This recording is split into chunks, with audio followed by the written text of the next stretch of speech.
আসসালামু আলাইকুম রহমতুল্লাহি ওয়া বারাকাতুহু। আলহামদুলিল্লাহি ওয়াহদাহু সলাতু ওয়াসসালামু আলা মান লা নাবিয়্যা বা'দা।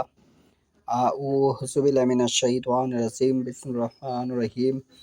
বাল্লিগু আন্নী ওয়ালাউ আয়া। আমার পক্ষ থেকে একটি হাদিস জানা থাকলে প্রচার করো। আজকের বক্তব্যের বিষয় হলো জানাজা সম্পর্কে। রাসূলুল্লাহ সাল্লাল্লাহু আলাইহি ওয়াসাল্লাম তার মসজিদের বাইরে নির্দিষ্ট স্থানে অধিকাংশ সময় জানাজা পড়াতেন।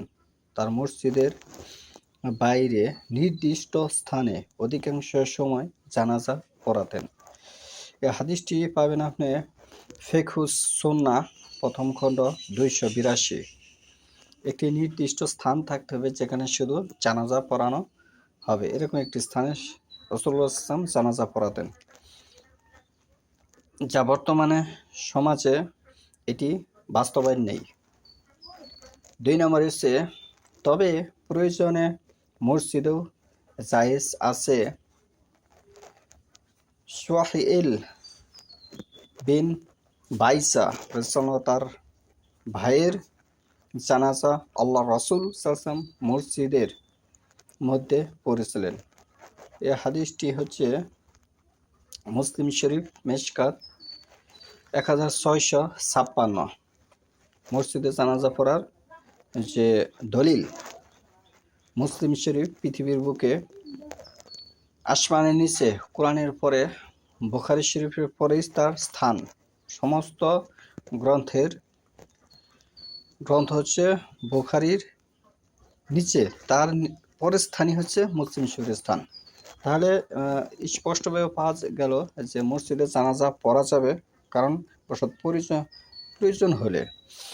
বর্তমান প্রেক্ষাপটে সমাজে এই হাদিসের উপর আমল নেই, কারণ আমি চাক্ষুষ প্রমাণ দেখেছি যে মসজিদে জানাজা পড়া হয় না, মসজিদের বাইরে পড়ে। তার মানে তারা এই হাদিসের উপরে আমল করতে চায় না। এগুলি হয়েছে কেন জানেন? মাযহাব মানার কারণে। সহিহ হাদিস সমাজে বিস্তার না পাওয়ার কারণে বেদাতীরা আজকে মাথাচড়া দিয়ে বিভিন্ন ধরনের দলিল তারা বানিয়ে সমাজে উপস্থাপন করে। দেখেন যে এই যে দলিল, এগুলি তারা সমাজে মানুষকে ভুলভাল বুঝিয়ে তাদের পদবি সমাজে বাস্তবায়ন রেখেছে। কেন জানেন? মাযহাব মানার কারণে। মাযহাব যারা মানে, যারা সমর্থন করে, যারা মাযহাবের কথা মুগ্ধ উচ্চারণ করে, তারা ইসলাম এই যে একটা শান্তিপূর্ণ ধর্ম, সেটাকে তারা স্বীকৃতি দেয় না। হযরত আবু বকর ও উমর রাদিয়াল্লাহু আনহুর জানাজা মসজিদের মধ্যে হয়েছিল। এর দলিলটি নেবেন আপনি বাইহাকি 4th খণ্ড 52 পৃষ্ঠা। হযরত আবু বকর ও উমর রাদিয়াল্লাহু আনহুর জানাজা মসজিদের মাঝে হয়েছিল। তাহলে তারা যদি বাইহাকি হাদিস পড়তো, তাহলে অবশ্যই মসজিদে তারা জানাজা পড়ানোর যে রেওয়াজ, সেটি সমাজে বাস্তবায়ন থাকতো।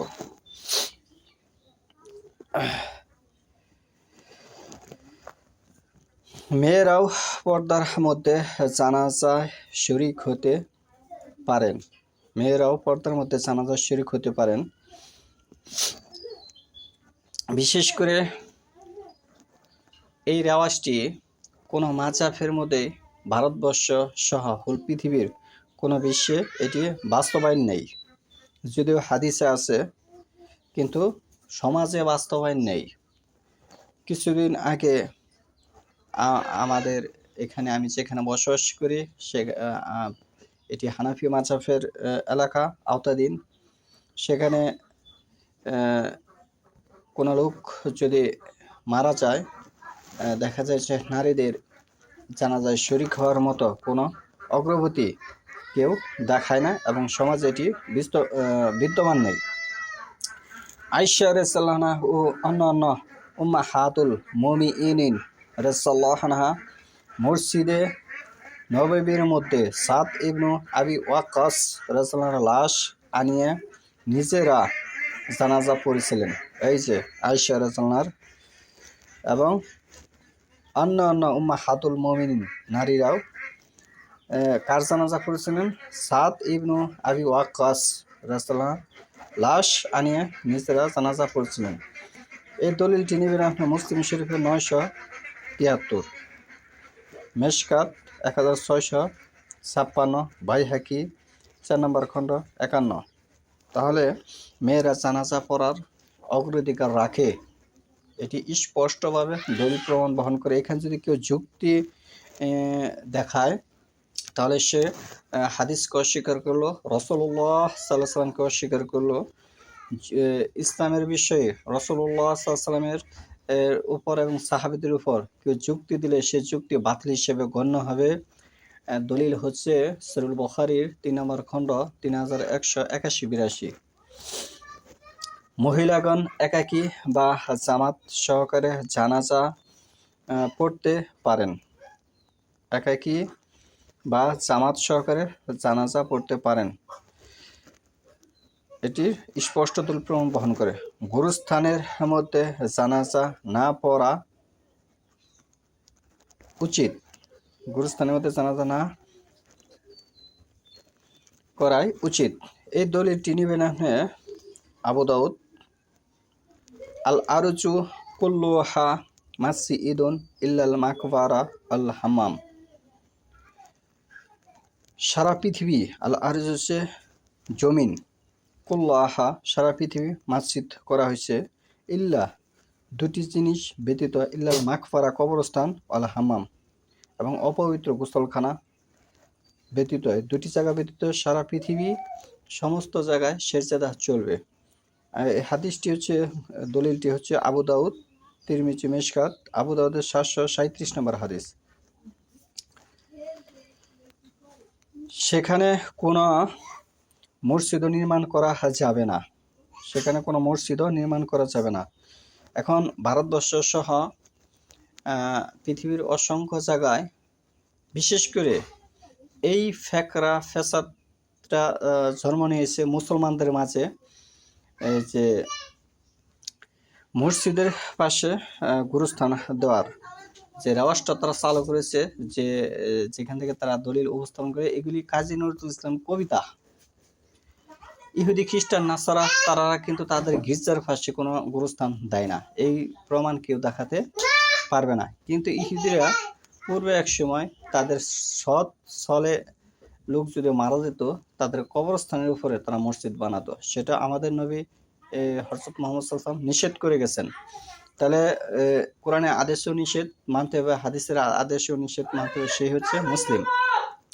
তাহলে সমাজে এই যে রেওয়াজটি ভারতবর্ষে চালু আছে যে মসজিদের পাশে কবর দিতে হবে, এটি একেবারে জাল, জয়ীব, ভ্রান্ত, ইসলামকে ধ্বংস করা একটি পাইতেরিয়া। তাহলে আমরা মসজিদের পাশে যে কবর দেওয়া যাবে না, এই দলিলটি হচ্ছে তালখিস 53 পৃষ্ঠা। তবে কেউ জানাজা না পেলে পরে যে কোনো দিন গিয়ে কবরে একাকী বা জামাত সহকারে জানাজা পড়তে পারেন, জানাজা পড়তে পারেন যদি কেউ জানাজা না পায়। এই দলিলটি হচ্ছে মুত্তাফাক আলাইহ, মিশকাত 1658-59, মুসলিম মিশকাত 1698, বাইহাকি 4 নম্বর খণ্ড 44-49, মিরআত 5 নম্বর খণ্ড 390-433। তাহলে হাদিস যেভাবে আছে সমাজ সেভাবে ইসলাম বাস্তবায়ন করে নেই, এর জন্য দায়ভার বহন করবে ইসলামী দায় যারা, এদেশে যারা ভয়েস বক্তা, তারাই এই সমস্যাটা সৃষ্টি করেছে। আর তাদের যে আমি তাদের কথা যেটা বলবো, তারা আসলে ভ্রুভ্রান্তির ভিতরে কিভাবে ঢুকে গেল, এই ব্রিটিশদের শিক্ষা এবং ওরিয়েন্টালিস্টদের শিক্ষা সমাজে বাস্তবায়ন থাকার কারণে তারা মূল শিক্ষা পায়নি। তারা কি করেনি? মূল শিক্ষা পায়নি। আজও বর্তমানে কিছু লোক আছে নামদারি, যে তারা সমাজে 1995 জানি সমাজে যারা ইমামতি এবং ইসলামী বক্তা ভয়েস যারা বক্তব্য ফতোয়া দিয়ে থাকে, এরা আসলে ফতোয়ার যোগ্য নয়। যদি আপনি নিজে ইসলামকে প্রত্যেকটি মানুষ দায়িত্বশীল ইসলাম রক্ষা করার। যদি আপনি দায়িত্বশীল মনে করেন সূরা যুকফুরের বক্তব্য, তাহলে আপনার অবশ্যই এই কাজটা আপনার করতে হবে যে কোন ব্যক্তি যোগ্য কোন ব্যক্তি যোগ্য না, এটি আপনি জাস্টিফাই করতে হবে। উল্লেখ্য যে লাশ পচে গেলে এবং দুর্গন্ধের কারণে কাছে দাঁড়ানো সম্ভব না হলে দাফন করার পরে কবরের দিকে মুখ করে দাঁড়িয়ে জানাজা পড়া যাবে। এই দলিলটি হচ্ছে ফিকহুস সুন্নাহ প্রথম খণ্ড 281। একই ব্যক্তি বিশেষ কারণে একাধিকবার জানাজার সালাত আদায় করতে পারেন বা ইমামতি করতে পারেন বিশেষ কারণে। এর দলিলটি হচ্ছে মুত্তাফাক আলাই মিশকাত 1658, ফাতহুল বারি 1336-37। তাহলে এখানে বেশ কিছু হাদিসের রেফারেন্স সহকারে বক্তব্য পেশ করেছি। এখন আপনারা যে সজাগ সোচ্চার না হন, তাহলে এই ইসলাম ধর্ম মানুষ যে তালে ধ্বংসের দিকে নিয়ে যাচ্ছে। ইসলাম ধর্মের মধ্যে অনেক ব্যক্তি মুসলিম নয়, নিজেকে মুসলিম দাবি দিয়ে এই ইসলাম ধর্মের মাঝে বিভিন্ন ধরনের নাশকতা সৃষ্টি করতেছে, যাতে ইসলামের উপর মানুষ অপবাদ দিতে পারে, ইসলাম ধর্ম খারাপ ধর্ম, এটা যেন ইহুদি খ্রিস্টানরা বলতে পারে। এর জন্য কিছু লোক এই কাজ চালিয়ে যাচ্ছে এবং এই কাজ হাজার বছর ধরে চলতেছে, ইসলামকে একবারে শেষ করে একবার চিরতরে শেষ করে দেওয়ার জন্য। যারা দলিলবিহীন কথা বলে এবং আমল করে, সেটি শয়তানের আমল হিসেবে গণ্য হবে। সূরা আরাফের 175 নম্বর আয়াত পড়ে দেখুন। দলিলের কথা আল কোরআনে বিভিন্ন জায়গায় বর্ণনা এসেছে। কুল হাতু বুরহান, ইসলামের মেন হচ্ছে দলিল প্রমাণ ছাড়া কোনো আমল ইসলামের চলে না। তাহলে যদি আপনি দলিল ছাড়া আমল করেন, তাহলে রাসূলুল্লাহ সাল্লাল্লাহু আলাইহি ওয়াসাল্লাম বাদ পড়ে যাবে। তা আপনি দলিল ছাড়া যদি আমল করেন, আপনি কোরআন হাদিস বাদ পড়ে যাবে। দলিল ছাড়া যদি আপনি আমল করেন, তাহলে আল্লাহ বাদ পড়ে যাবে। নাউজুবিল্লাহি মিন যালিক। সুবহানাকাল্লাহুম্মা ওয়া বিহামদিকা আশহাদু আল্লা ইলাহা ইল্লা আনতা আস্তাগফিরুকা ওয়া আতুবু ইলাইক।